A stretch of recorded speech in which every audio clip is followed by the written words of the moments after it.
came back for the first time in a long time. How pleasing is that for you? Yeah, it's good. It's good for us, but even better for Aaron. Obviously, a long time out injured. Difficult recovery process for him. He got some minutes at the weekend. Hopefully, he'll get some minutes through the week. No, it's good to have him back in the squad. Is that something you still need to manage, or the fact that he's back at club level is good to go and they picked like anyone else? No, he's good to go. Whether he's good to go 90 minutes over 2 games is a different conversation. But we'll manage him. We know that Aaron's he's a big player for us. He's a big player for his club, and it's up to everybody to manage him properly. So we'll do that. You've got Ben back in as well, who's obviously had a move. How much have you been keeping a close eye on his situation, and I guess excited to welcome him back? Good for Ben. Listen, he's gone to another Premier League club. He has to get in the team. Bournemouth is a good move for him if he plays. He has to play. He has to go there. He has to do well. He has to keep his standards high. He has to do well when he plays. And obviously for us, it's nice to have him back in the squad because it gives us something a little bit different to the players that we have. Does this squad every year when it comes round carry a slightly different challenge because you are keeping an eye on who's moved and how they've settled? I mean, Lennon Miller is an example. We've obviously had his move as well and might play tonight but yet to play. Is that a different challenge when this squad comes? I think the September squad is always a little bit unpredictable because you're never too sure who's going to be where. There might be 1 or 2 players that are involved in last minute transfer deals. Hopefully not. Hopefully they're all settled and done before they meet up next week.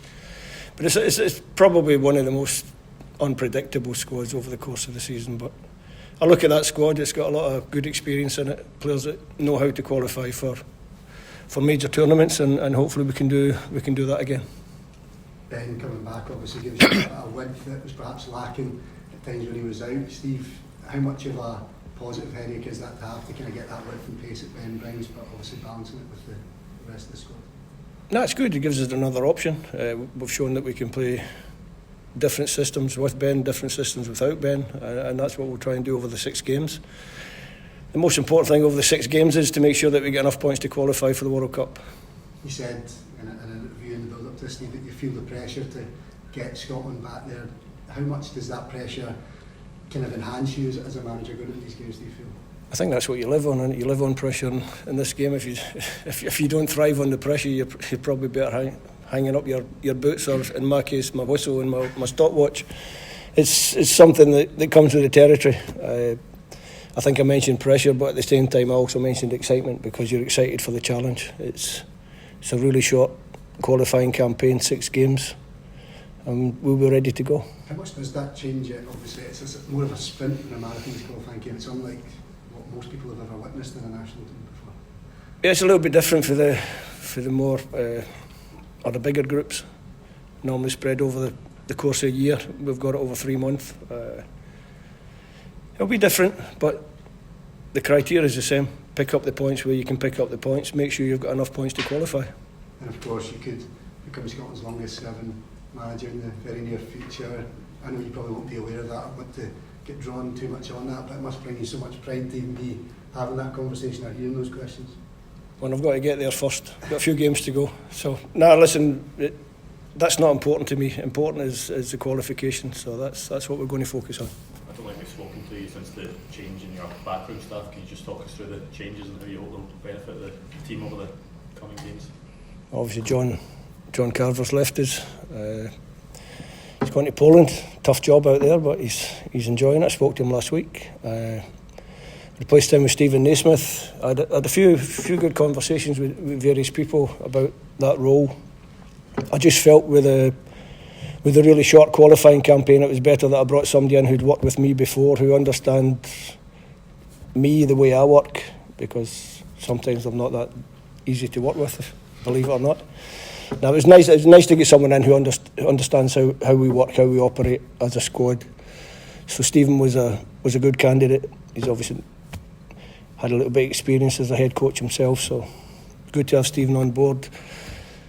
I needed a replacement for Jose, who left us to go back to Spain to work with Real Zaragoza. Jose had come in to replace Austin, so I looked around. I spoke to Andrew Hughes. I was quite impressed with the chat that we had. he's played the game at a good level. I didn't know he was half Scottish. His dad's Scottish, so that was a bonus. Showed me his presentation, showed me how he worked, and I just felt that he was going to be a good addition to the squad. He's a little bit younger than me, he's a little bit livelier than me, so he'll bring a good vibe into the group as well. So I think 2 good additions. Do you feel Stephen's time, as a head coach at Hearts will really benefit him and benefit you coming back in? Yeah, I think so.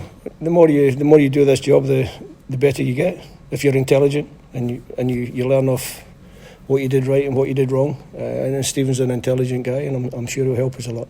What would it mean to you personally to leave Scotland to a World Cup? Same as everybody else, I think it would be great. We want to be in the major tournaments. We've spoken about it. We don't want to wait since 1998, since the last World Cup. That's a long time. I think it's probably too long. So hopefully this time we can put it right. Steve, Kieran Bowie's one that's also included in the squad, a young unsighted talent that we've seen as of late. Was he always someone that you had your eye on that would be included in the next competitive squad? Yeah, Kieran came onto my radar when I was watching the under-21 games. At the time, Ben Doak was the one that was getting the big mentions, but Kieran caught my eye a few times playing with the 21s. I've kept an eye on him since. Obviously, he's got his move to Hibs, picked up a serious injury, missed a lot of last season, but finished the season quite well. Came into the camp in the summer. I was impressed with him in camp. Watched him a few times at the start of this season, and he's done very well. So I'm always trying to make the squad deeper to give us more options. Kieran's one of the players that come in. He's caught my eyes. He started the season well, deserves his place in the squad, and hopefully if he gets a chance to be on the pitch, he does what he does. You said it before that you always find it difficult to narrow it down to the set amount of players you're allowed to select, but just how difficult did you find it this time? Yeah, it was particularly difficult this time, I think, because I opened the squad up a little bit in the summer with some more younger ones just to give them a taste. I feel if it only, really from summer camp, only Kieran and Lennon Miller I've sort of stayed in and around the scene, but the rest of the boys have caught my eyes. Feel a little bit sorry for Tommy Conway that he's missed out this time, but I've got Lyndon Dykes back fit, and I just feel that Lyndon's experience can give us a little bit more up front certainly for these 2 away games, but Tommy's another one that we shouldn't forget about in the future.